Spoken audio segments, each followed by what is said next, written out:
और इसका मुझे पल पल जीवन में एहसास हुआ है। हिमालय में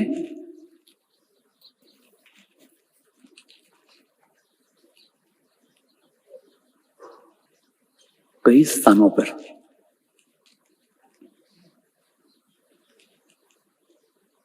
पानी है या बर्फ है इसका पता नहीं चलता था। एक डंडा लेके प्रत्येक स्थान को ठोक करके देखना पड़ता था, बाद में वहां कदम रखते थे।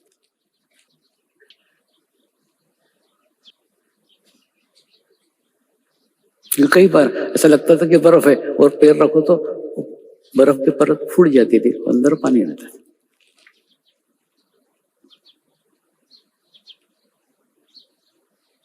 और जब माध्यम वहां अकेला घूम रहा हो तो एक बार अगर पानी में गिर गया तो कोई वहां निकालने वाला थोड़ी है।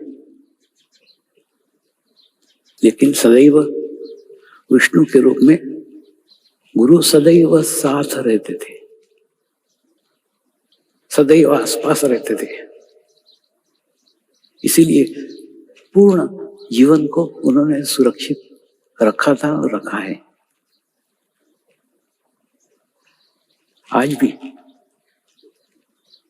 मेरे साथ 11 गुरु का समूह सदैव प्रत्येक क्षण रहता है।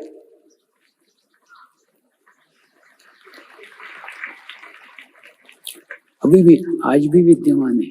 आप एहसास करो, आप जैसे एहसास करते जाओगे ना आपको वैसा एक एक पता चलता जाएगा।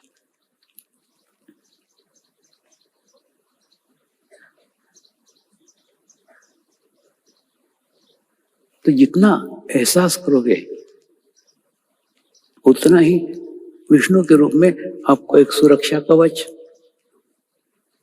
जीवन में प्राप्त होगा। एहसास करो ना, आप भी प्रत्येक क्षण एहसास करो कि गुरु मेरे साथ में ही, मेरे साथ ही वो रहता है, लेकिन आप उसके साथ नहीं रहते।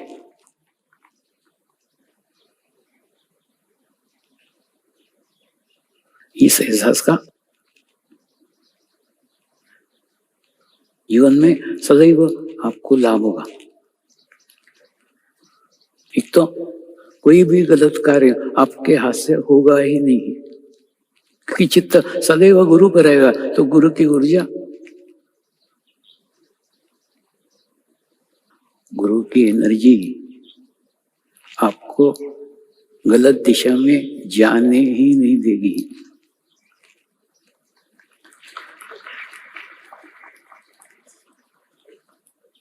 दूसरा, एक जो अनिश्चितता का डर रहता है कि मेरा कल क्या होगा, मेरा भविष्य में क्या होगा, इस प्रकार की कोई चिंताएं आपके मन में नहीं रहेगी, क्योंकि आपको मालूम है कि साक्षात गुरु मेरे साथ है, तो मेरा बुरा कुछ हो।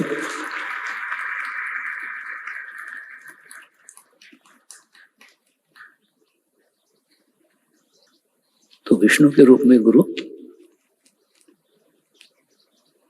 आपका संगोपन करता है, आपको एक सुरक्षा कवच प्रदान करता है और आपको ध्यान के लिए अच्छी स्थिति, अच्छा वातावरण सदैव मिले, इसका सदैव प्रयास करता है। वो आकर के सुबह 3:30-4 बजे उठाता भी है।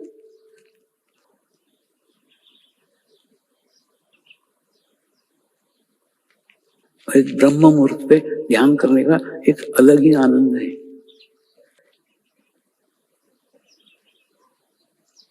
उस समय वातावरण में विचार नहीं होते।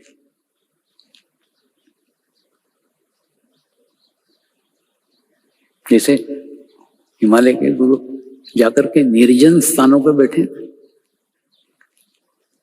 वैसे आपको समाज में रह के अगर निर्जन स्थान प्राप्त करने का है तो सुबह ब्रह्म मुहूर्त में उठ के ध्यान करो।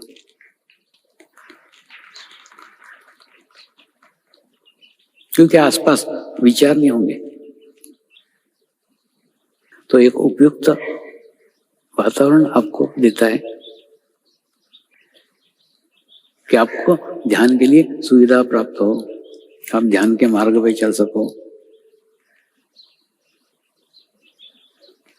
और तीसरा है गुरु ब्रह्मा गुरु विष्णु गुरु महेश्वर, महेश भी है।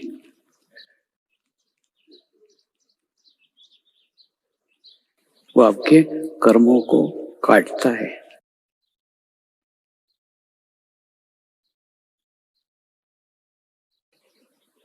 महेश का कार्य तो कुंभार का कार्य है।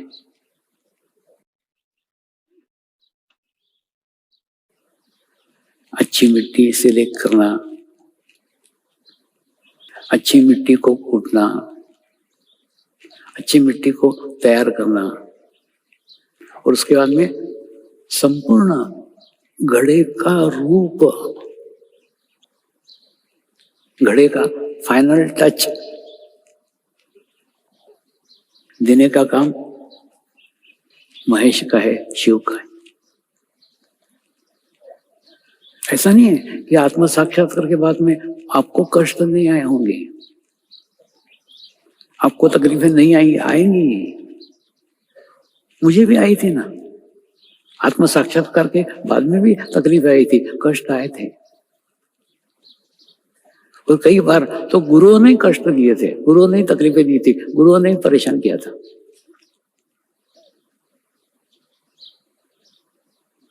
लेकिन एक संपूर्ण विश्वास था, गुरु के हाथ से अमंगल कुछ हो ही नहीं सकता।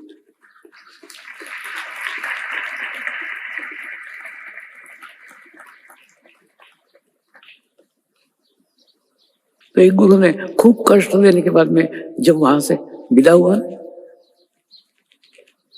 तो उन्होंने क्या, जीवन में जितने कष्ट भोगने थे वो सब मैंने मेरे प्रत्यक्ष सामने दे दिए, अब जीवन में कोई कष्ट नहीं होगा। होता है ना, कुम्हार रहता है कि नहीं? कुम्हार घड़े के अंदर एक कपड़े का गट्ठा लेकर के नीचे से सपोर्ट करता है, मटके को सपोर्ट करता है, और बाहर से एक लकड़ी के हथौड़े से उसको पीटता है। अब देखो कभी किसी कुम्हार के घर जाकर के देखो वो घड़ा कैसे बनाता है, अंदर से सपोर्ट करता है, बाहर से पीटता है, और वो पीटता भी उतना ही है कि घड़ा टूटने ना पाए।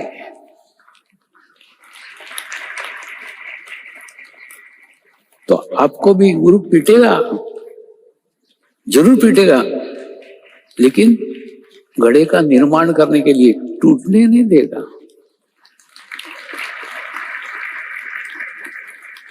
जितने कष्ट देगा ना, उतनी कष्ट सहन करने की शक्ति देगा, ताकत देगा। क्यों?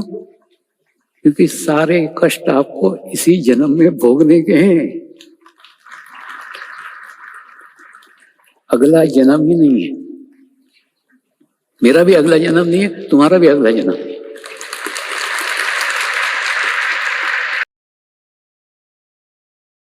Thanks for watching.